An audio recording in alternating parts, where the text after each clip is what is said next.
Because in the early days, hard was, ooh, stop. This isn't good. This is a warning sign. This is a red flag. I should slow down, or I should stop, I should pivot. But the more I think about it as a competitive landscape, as I'm clear on what this path is supposed to look like, and these rocks and these dragons are things that I'm going to have to slay along the way to get the princess or get the treasure, I get happier about the harder it is, because I know that no one else will follow. Average man is going to get harder and harder. It's becoming more and more competitive. You need to find more and more ways to stand out and be unique. And the only way to really do those things, unfortunately, as a man, is to suffer. And that's one of the reasons I'm kind of glad that God put me in jail, because if you look at anything that builds a man into a man, there's a degree of suffering. It's very hard to become a man and have a man who's respected and has stories and is capable when he only had a nice life and nice experiences. It's usually the things that made you the best version of you are usually the worst things that happen to you. So the demons I carry from jail, the fact that I can't sleep. Because what I realized at that time, once again, I failed again. I thought, so what you're talking about is I took this ASVAB test. I didn't know how to read and write pretty much in high school. I was like at 4th grade reading level. And I took that test a few times. And I finally passed it. And when I passed it, I actually drove my car to the daggone airport and watched planes take off. Because I was like, I'm gonna be on one of those planes one day going to Air Force boot camp. So I always fixed the things on the surface. So if I couldn't read and write, I learned to read and write. Yeah. Following your dreams is a lonely, solitary, scary, dangerous pursuit. You can't wait for somebody to think you can do it. Mm-hmm. And it's like, because they don't think you can do nothing they can't do. Exactly, bingo. Right? You know what I mean? It's like, it's a lonely, scary, dangerous pursuit. And you got to be willing to risk everything to become that seed of what you believe is in there. You got to be fearless. You got to be relentless. Everybody has dreams. And as much as you want to be able to listen a little bit, because somebody's going to give you a gem, but nobody knows but you. You can't get advice on what you should do with your life, right? Nobody knows what you are. Like even sometimes you don't really even know what you are. You got to take your shot. And it's like, as much as you want people to agree and you want the people around you to be supporting your dreams and all, it's not going to be like that all the time. You got to do it alone. And people will help you, and when you get the ball rolling, people will jump on. But if you don't believe, nobody else is going to believe. People come along because your belief is so insane. I've always been told that I'm too small, I'm not big enough, I'm not fast enough. I don't have what it takes. To be the best and stay there, sweat is necessary. Walter and Jerry had their heels, never being comfortable with just good enough. It's right now or never. It's right now or never. I prepare so no one can take what is mine. No one can replace my mind, my heart.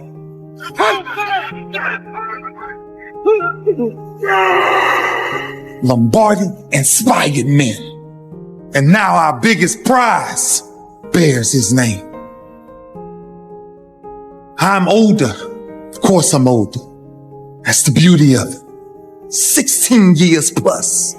Different level of wisdom, different level of understanding, different level of punishment.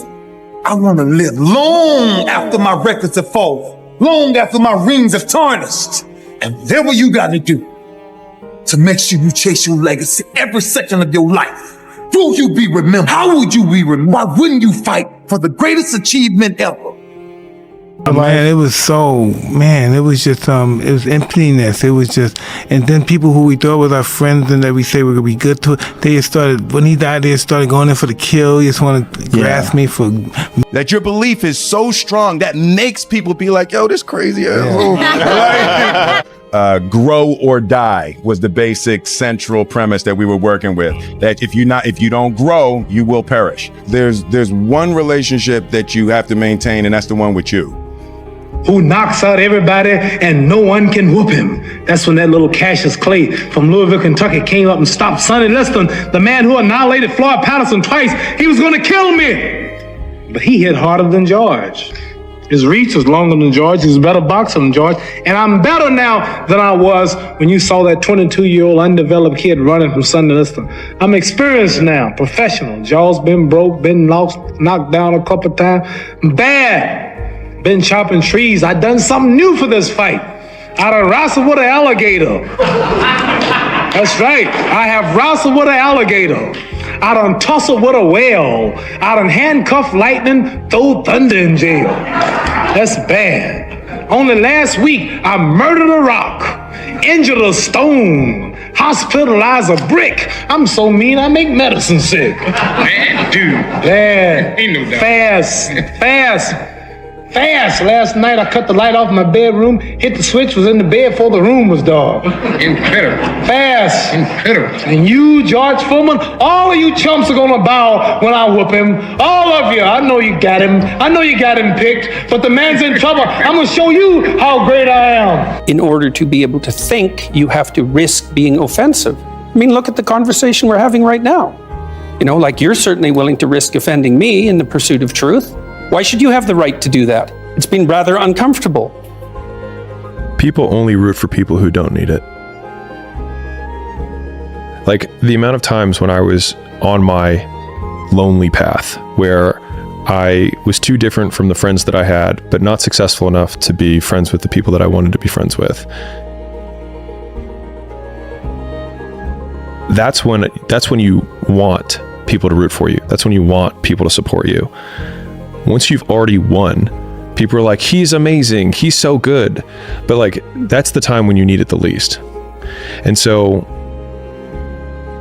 you always have to be the person who roots for you before everyone else does. The fact that I can't sleep, I've had girls say to me, you can't sleep, you need to see a psychiatrist. And I said, absolutely not. I would be furious if a psychiatrist walked in here and took my demons from me. I don't care if they could fix me with a click, they're mine. And they were bestowed to me by God. And they are mine to deal with, and they are mine to fix, because that's how I become a better version of me. I would be furious if someone took them away from me. It's easy to give up. You know, Hell it's yeah. easy. It's the easiest thing in the world to do. I'm done. I ain't going. Oh yeah. I ain't gonna keep going. Yeah, I don't feel like going to work. I'm done. Yeah, man. It's easy. It's very easy.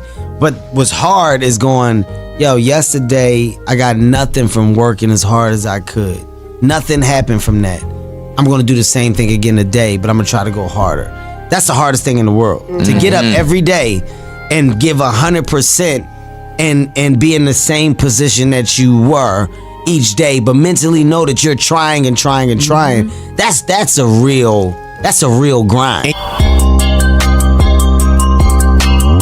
Right? And it's like, if you're not loving you, if you're not taking care of you, everything and everybody is second to you taking care of you. First and foremost, when you are steady and calm in yourself, it makes it easier to manage the insanity that other people are going to bring to you. The core of how things are created in the universe is through collision. You know, so you got to be prepared to collide if you want to create something. Only sustainable mission throughout your whole existence is to improve lives. And as soon as I made the shift in my mind from trying to be big and trying to have money and trying to be popular to making sure that I improved lives every step of the way on this earth, then all of a sudden I started experiencing healing. I would always fix these things on the surface level. And so whenever something hard would raise its ugly head, I didn't have any kind of tools to handle it. Like, man, I thought I fixed this already, man. But no, I didn't go deep into the dungeon of my soul to say, okay, what is making you a quitter? What is making you a weak man? What is making you afraid? And so that's why I kept on quitting and going back to start, or not knowing how to get through hard times. And that's why I always tell people, I'm not a theorist. Make my mentor real happy though. That's my main goal in fighting. You know what I mean? But I had to do it every day. I had to do it all the time. I had to do it all the time then. Yeah. If I went to another country and I didn't have my weed, I'd be insane. Say, what? Yeah. No weed? I gotta be here a couple of days, a week, a month? Get the hell out of here. Reading a book. What's your book look like? What does your fucking book look like? Like your life is a book. You got a bunch of chapters in your book, but when they close that book, how good was the book? How good was your book? What was the ending to your book? If the ending to my book can be so amazing because of all that was done. Not the money, all that was accomplished. The first to clean up your room. I don't know how you can go out and protest the structure of the entire economic system if you can't keep your room organized. And it's usually a single clap in the auditorium for a very long period of time. It is a slow clap that's just you rooting for you. And that visual, I think, is one that you can kind of take because it is. People struggle to do things alone. And the path of the exceptional person is one of an exception, which means that you are not with other people. And rather than fighting that or bemoaning it, see it as an indicator that you're on the right path. I'm glad I can't sleep. Good, I can train endlessly. That's why I'm bigger than I've ever been. I'll train I'm not going to waste a minute. But all the demons that have been given to me by God and all the problems that have been given to me by God are mine to fix. I would never, ever allow anybody else to take them from me. I'd be furious. If a psychologist came in and said I could cure you, I'd say, no, thank you. I will cure myself. I don't care if it takes 10 years. I'll cure myself. That's my job. And I know that when that's done, I will be more mentally resilient than I ever would have been without jail. That's the whole point of it, right? I didn't study, I didn't study a fucking book. I literally put myself in a fire repeatedly like a sword. You put a sword in the fire repeatedly and repeatedly. If you keep on doing that, you're going to get a nice sword. And then you keep on beating it. You got to beat the shit out of it. And that's what I am. Yeah. I became that. I said, okay, we can't quit. We got to figure out why you are this pussy. Why are you this pussy, man? What is wrong with you? What's going on here? So I kept on putting the sword back in the daggone fire, and I just beat it harder. And I beat it harder. Before I knew it, I started realizing, all right, man, the brain is starting to get hard. Because if everyone else were cheering you on, then it means you're not in the right place, because it means you're just like everyone else, and that's not where you want to be. So many men say, I want to be the man, but they don't want to suffer. They don't want to fight. And I don't understand why, because even if you look at a superhero movie, they tell you, even in superhero movies, they make it very clear. Batman's parents died. That's why he's Batman. All the bad things have to happen. There's no way to get there without the bad things. I get so many emails from people complaining about their bad things, and I don't have time to reply to any of them, but if I could, I'd say, good luck, congratulations, off you go. Of course she broke your heart. The brain is starting to get hard. I'm no longer a theorist. I'm now a practitioner. I put it in hell. I dissected it while it's in hell, because you can't dissect anything in a normal environment. You can't dissect anything in 72-degree weather. You must put it in the fucking freezer and freeze the fuck out of it. And then you dissect it. Dissect it when it's miserable. Dissect the brain when all it's thinking about is, I need to get out of here, man. It won't get harder. Like, this is the hardest part. And so if you can just make it through this, everything else is downhill. It's not that the things that the dragons you're going to slay aren't going to get bigger. They are. But you become so much more equipped to slay them back. And you have so many more allies. You have people in the stands cheering for you. You have the audience. You have all of these other things that are behind you. But in the beginning, it's just you with a stick against a bear. Of course you're sad. Of course you miss her. She's with me now. That's life. That's part of it. That's the only way you're going to get to that level of resilience. You can't become the man any other way. So yeah, I thank God for everything bad that's ever happened to me and all the demons. And I trust that he's not going to give me anything I cannot, in the end, decipher and deal with. In the end, I think it's a puzzle, and you decipher it and you work out the best way to deal with it, and you internalize the good parts, and you become a better and stronger and more resilient person for it. Mm-hmm. So I have to thank God for every single one of them. I want to get out of the fucking freezer. Open the door. And he said, nah, 5 more seconds, man. 5 more seconds in the freezer. And that's when you start to pick that brain apart. And that's what all this stuff did to me. I kept on putting myself back into the freezer or the fire and beating the shit out of myself, mentally and physically. Before I knew it, this is what happened. I used to say, what if this happens? It's called the language of the poor. What if this happens? And on top of that, if this was to happen, look at the fix I'd be in. I better not try. I could always ace myself out. Then I'll tell you what changed my whole life when I finally discovered it's all risky. The minute you were born, it got risky. If you think trying is risky, if being average is not acceptable anymore. At all.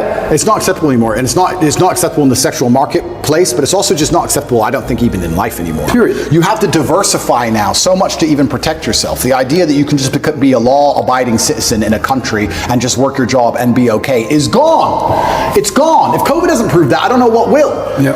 Look at my situation. You have to diversify. You have to be smart enough that you have assets and friends and capability and lawyers and whatever all over the world now. That's the only way to protect yourself. You can't just sit within one jurisdiction and go, oh, well, but I don't speed, so it's going to be okay. I don't think it is. I think it's coming to a point where it's not going to be okay.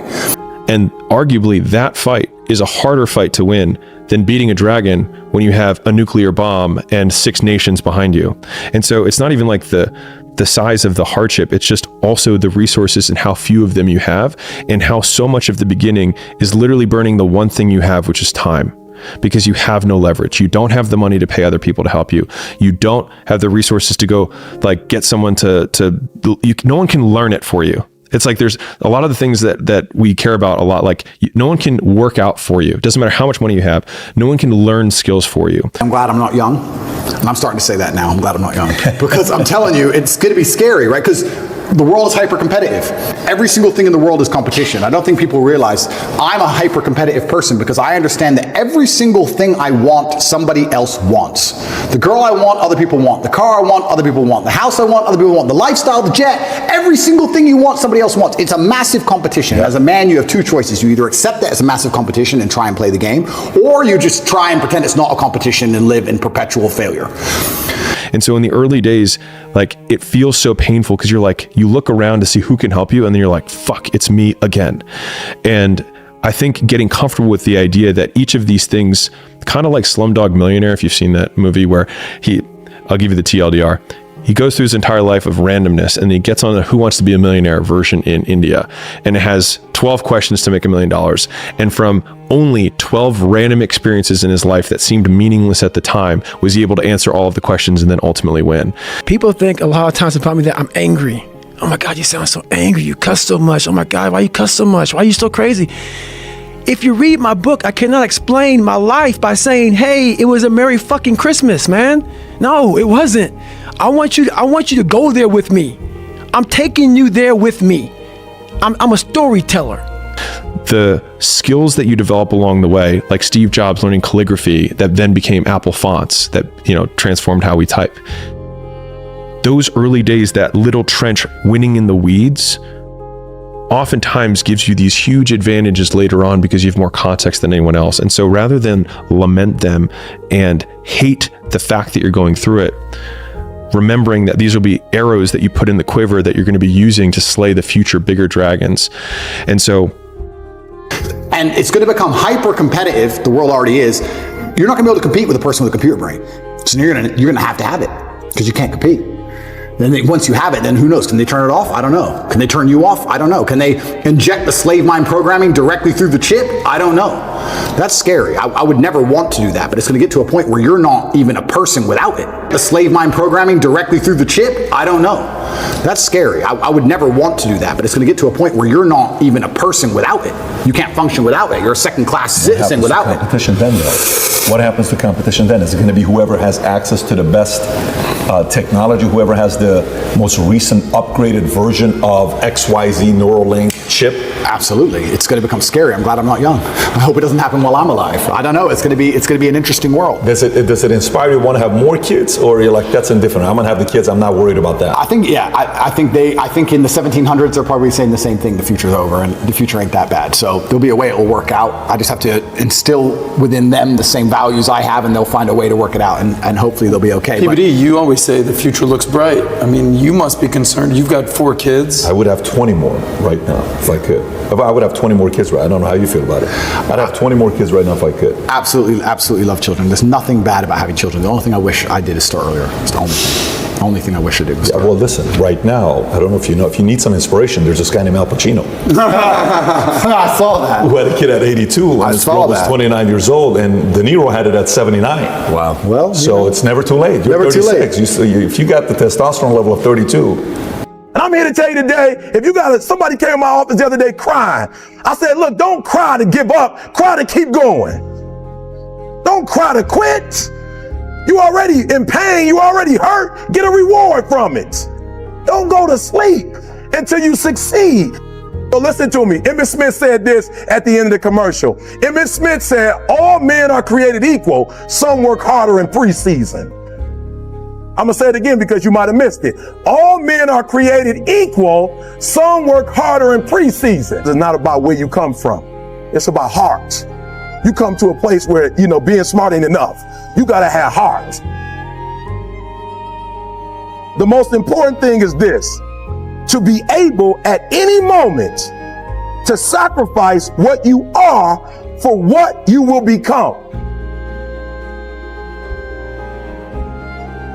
Pain is temporary.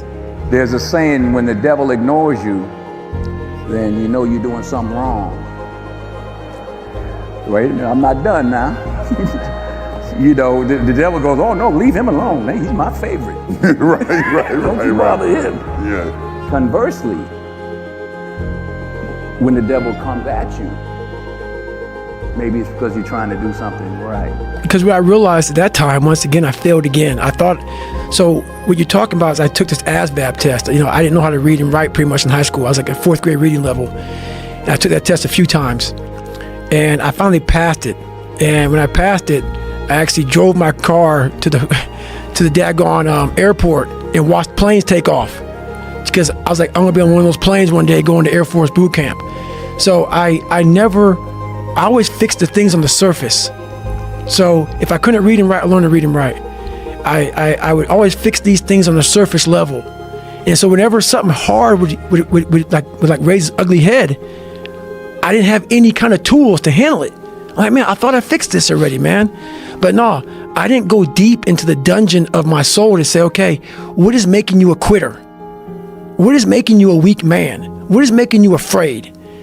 And so that's why I kept on quitting and going back to start, or not knowing how to get through hard times. And that's why I was telling people, I'm not a theorist. I didn't study, I didn't study a fucking book. I literally put myself in a fire repeatedly like a sword. You put a sword in the fire repeatedly and repeatedly. If you keep on doing that, you're going to get a nice sword. And then you keep on beating it. You got to beat the shit out of it. And that's what I am. Yeah. I became that. I said, okay, we can't quit. We got to figure out why you are this pussy. Why are you this pussy, man? What is wrong with you? What's going on here? So I kept on putting the sword back in the daggone fire, and I just beat it harder. And I beat it harder.